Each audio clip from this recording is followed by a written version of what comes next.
nilainya itu 32 miliar. Keluarkan di jalan Allah setengah yang kita milikin. Gini ada deh contoh rasional, teman-teman coba kalau pas lagi di kantongnya sekarang ada 50.000 dua. Anggaplah uang 50.000 satu utuh, yang 50.000 kedua itu ada pecahan 10.000, 5.000, 1.000. Kemudian lewat celengan masjid, lewat fakir miskin, kira-kira yang mana antum keluarkan? Hah? Kira-kira bisa nggak, mampu nggak melawan jiwa kita untuk menarik yang 50.000 utuh, bukan pecahan? Ada satu konsep begini teman-teman sekalian. Subhanallah, saya tidak tahu ya, saya pun pribadi butuh memperbaiki terus diri saya, dan saya ajak teman-teman untuk itu. Pangkal kaya itu adalah sedekah, bukan pangkal kaya itu nabung. Ini perlu diperbaiki nih, gitu kan? Karena ada prinsip kapitalis yang mengatakan ya, menabung pangkal kaya, dan ini orang Islam banyak yang pakai nih konsepnya. Terus dapat gaji nabung, terus gini. Dan orang kalau sudah menabung, mudah nggak untuk ngeluarin? Hah? Susah. Karena dia targetnya menabung. Dari 1 juta kapan 10 juta, 10 juta kapan 100 juta, kapan 1 miliar. 1 miliar manusia nggak bisa kenyang, nggak bisa puas. Kata Nabi SAW, manusia tidak akan puas sampai tanah kuburan dimasukkan di mulutnya. Nggak bisa. Ini kalau antum mau punya mobil, begitu Allah kasih mobil, wah pengen 2 mobil, pengen ganti. Oh sudah ketinggalan nih, sudah 1 tahun yang lalu, dan seterusnya. Ya, manusia selalu tamak. Itu sudah sifat manusia, subhanallah. Kecuali yang Allah rahmati, yang punya keimanan dalam hatinya. Maka Abdurrahman memberikan pelajaran kepada kita, dan sebelumnya waktu kita bahas juga tentang Zubair bin Awam, Talha bin Ubaidillah, Ali bin Abi Thalib, Uthman bin Affan, Umar bin Khattab, Abu Bakar radhiyallahu anhum ajma'in, ini semuanya punya ciri khas teman-teman sekalian. Dan waktu itu yang membuat mereka jadi kaya raya, kayanya luar biasa, kayanya nggak bisa digambarin. Saya baca sampai saya bingung pakai kalkulator hitung hartanya Abdurrahman nih, gitu kan. Saya pakai kalkulator di kantor saya hitung, luar biasa nih kekayaan yang luar biasa. Sampai dia punya bongkahan-bongkahan emas, itu waktu mau dibagi sebagai warisan, karena sudah lama ya ditaruh, jadi melengket emas itu satu sama yang lain, itu harus dipukul dengan kampak. Dan yang memukulnya sama kampak itu memotong emas, dipotong emas seperti potong daging, gitu kan? Itu sampai tangannya luka orang-orang itu, saking banyaknya. Subhanallah, kata kuncinya mereka jadi kaya raya dan melimpah hartanya justru karena sedekah. Ini yang penting nih. Dan mereka bersedekah itu bukan insidental menunggu orang minta, bukan.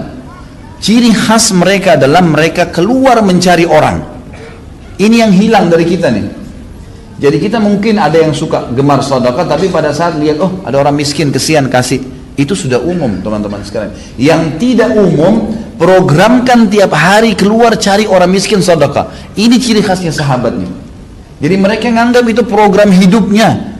Bahkan di kalangan ahli sejarah mengatakan para sahabat melihat memberikan sedekah di jalan Allah lebih mereka dahulukan daripada mengisi perutnya yang sedang lapar. Bayangin.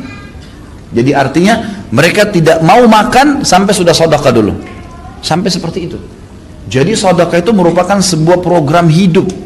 Dan subhanallah, dengan sedekah ini terbuka luar biasa pintu-pintu yang tidak masuk di akal kita sudah, gitu kan? Kalau mau pakai hitung-hitungan manusia, mau pakai sistem-sistem kapitalis dan non muslim sekarang ini nggak nyambung sudah. Susah sekali. Gitu kan? Karena bagi mereka mengeluarkan berarti secara matematika berkurang, kan gitu. Kalau kita tidak. Nabi SAW mengatakan dalam hadis sahih riwayat Imam Ahmad, demi zat yang ubun-ubunku dalam genggamannya, tidak ada harta yang berkurang karena sedekah, nggak ada. Dan tidak ada seorang hamba yang bertawadhu, merendah karena Allah, kecuali Allah akan muliakan dia, gitu kan. Jadi memang penyampainya jelas konsepnya. Jadi sedekah itu membuka pintu rezeki, rahasianya itu. Keluarkan akan datang. Hadis Bukhari berbunyi, ya bena Adam, kata Nabi SAW, Allah berfirman, ya bena Adam, anfik alaik. Wahai anak Adam, berinfak dulu di jalanku, baru aku bukakan. Coba kita bersedekah ini, dan sedekah ini nggak boleh setengah-setengah. Emang betul-betul harus yang terbaik. Ya, kita berikan yang terbaik. Bagaimana kita mengeluarkan di jalan Allah Subhanahu Wa Taala dengan tidak ada pamrih? Karena kita tidak bisa teman-teman sekalian mendapatkan ikan paus dengan pakai ya pancingan yang kecil. Untuk mendapatkan ikan paus, ikan yang besar, itu butuh kapal-kapal tanker yang besar, gitu kan. Artinya, korbankan sesuatu yang besar, akan datang yang besar. Dan Allah subhanahu wa ta'ala dengan kemahamurahannya, kita kalau keluarin 1 juta nih, Allah nggak balas 1 juta, enggak. Allah subhanahu wa ta'ala akan balas kita 100 juta, lebih besar. Efek ibadah itu kalau kita kerjakan, balasannya berlipat-lipat. Kita sudah tahu balasannya 10 sampai 700 kali lipat. Ini bukan hanya dalam masalah pahala puasa, masalah sholat, tidak. Masalah sedekah itu pasti dijanjikan bisa 10 sampai 700 kali lipat yang dibalaskan. Itu sudah jelas. Tadi hadis berbunyi tidak akan berkurang harta karena sedekah. Kalau kita keluarkan sebagai ibadah, itu akan dibalas oleh Allah 10 sampai 700 kali lipat. Ini janji. Dan kita tahu innallaha la yukhliful mi'ad. Allah tidak akan pungkiri janjinya. Wa man asdaqu minallahi qila. Siapa yang lebih jujur daripada Allah dalam pernyataannya? Enggak ada. Ini janji. Ini ciri khasnya sahabat. Tahu betul janjinya Allah. Tahu betul apa yang disampaikan Nabi SAW benar. Enggak mungkin salah. Maka mereka terapkan dalam kehidupan mereka. Coba diperhatikan bagaimana perilaku-perilaku para sahabat pada saat mereka bersedekah. Mereka selalu memberikan yang terbaik. Bahkan yang mereka berikan itu minimal sama dengan apa yang tertinggal di hartanya. Jadi misalnya mengeluarkan setengah harta, itu minimal perilaku mereka itu. Ya. Jadi ada yang mengeluarkan sampai seluruh hartanya dikeluarkan. Ada yang mengeluarkan minimal setengahnya. Ini luar biasanya. Mereka selalu melakukan perbuatan tersebut dengan keyakinan ini tidak akan berkurang harta karena bersedekah. Allah subhanahu wa ta'ala akan mengembalikan kepada kita berlipat-lipat ganda. Dan diantaranya bukti nyata Abdurrahman ibn Auf. Abdurrahman radhiyallahu anhu pada saat tiba perang Badar, beliau sempat bersedekah dengan 2000 dinar. Dan pada saat itu Abdurrahman di perang Badar masih baru memiliki harta 4000 dinar dikatakan. Jadi seluruh uang yang dia miliki itu 4000 dinar. 1 dinar ini teman-teman sekalian kalau kita kurskan di hari sekarang sekitar 1.600.000. 1 dinarnya, gitu kan? Ini subhanallah kurang lebih nilainya itu 32 miliar. Keluarkan di jalan Allah setengah yang kita milikin. Gini ada deh contoh rasional, teman-teman coba kalau pas lagi di kantongnya sekarang ada 50.000 dua. Anggaplah uang 50.000 satu utuh, yang 50.000 kedua itu ada pecahan 10.000, 5.000, 1.000. Kemudian lewat celengan masjid, lewat fakir miskin, kira-kira yang mana antum keluarkan? Hah? Kira-kira bisa nggak, mampu nggak melawan jiwa kita untuk menarik yang 50.000 utuh, bukan pecahan, yang 50.000 utuh. Abdurrahman memberikan pelajaran kepada kita teman-teman sekalian, rasa yang ada secara eksternal dari tubuh dan perasaan yang ada internal dalam tubuh itu ditundukkan untuk Allah subhanahu wa ta'ala. Luar biasa. Jadi ini ditundukkan untuk Allah. Ini penting ya. Rasa takut, rasa suka, rasa sedih, rasa tunduk, kan itu. Semua dikembalikan kepada Allah subhanahu wa ta'ala. Abdurrahman radhiyallahu anhu memiliki setengah harta dan masih baru menggalang ya usahanya.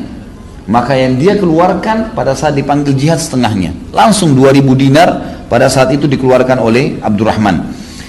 Ia juga menyumbangkan pada saat ya waktu yang lain, yang paling sering dia lakukan adalah begitu dapat keuntungan maka dia langsung, kalau kita sekarang mungkin mobil pick up ya, dia langsung menyiapkan 1 ekor unta, 3 ekor unta.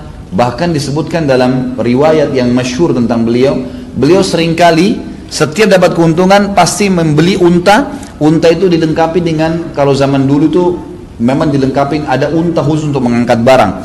Jadi penuh dengan perangkat-perangkatnya ya, kantong-kantong dari kulit yang memang mengangkat barang-barang yang berat. Jadi nanti orang kalau beli, biasanya orang beli untahnya dengan beli juga barang-barang yang ada di atasnya. Kalau kita sekarang pick up dan semua perlengkapan barang dagangannya. Abdurrahman ini seringkali gitu kan, begitu dapat keuntungan dia tidak pikir menyimpannya, tapi dia membeli sampai 700 ekor unta. Dan 700 ekor unta ini memenuhi jalan-jalan Madinah dengan dagang-dagangannya. Setelah penuh ini, padat, macet gara-gara 700 untanya Abdurrahman memenuhi jalan Madinah. Lalu pegawainya salah satu mengiklankan, Abdurrahman mengiklankan untuk kalian, silakan ambil semaunya. Penuh, macet, padat jalan Madinah diiklanin. Sampai masyarakat Madinah dalam riwayat dikatakan menganggap harta Abdurrahman harta mereka sendiri. Karena Abdurrahman selalu, setiap orang datang mau utang diutangkan, setiap ada orang datang mengeluh punya utang dilunasi, dan setiap orang ada tidak pernah menolak. Orang mengatakan saya butuh ini langsung dikasih, nggak pernah. Sampai masyarakat Madinah mengatakan kami makmur di sebelahnya Abdurrahman. Jadi sangat luar biasa. Mendatangkan 700 ekor unta dengan seluruh apa-apa yang ada di dalamnya, gitu kan? Itu kemudian dibagi cuma-cuma. Ini jalan, ini bukan 1-2 kali ya. Ini terus menerus. Pokoknya setiap ada duit langsung pembagian cuma-cuma. Saya melihat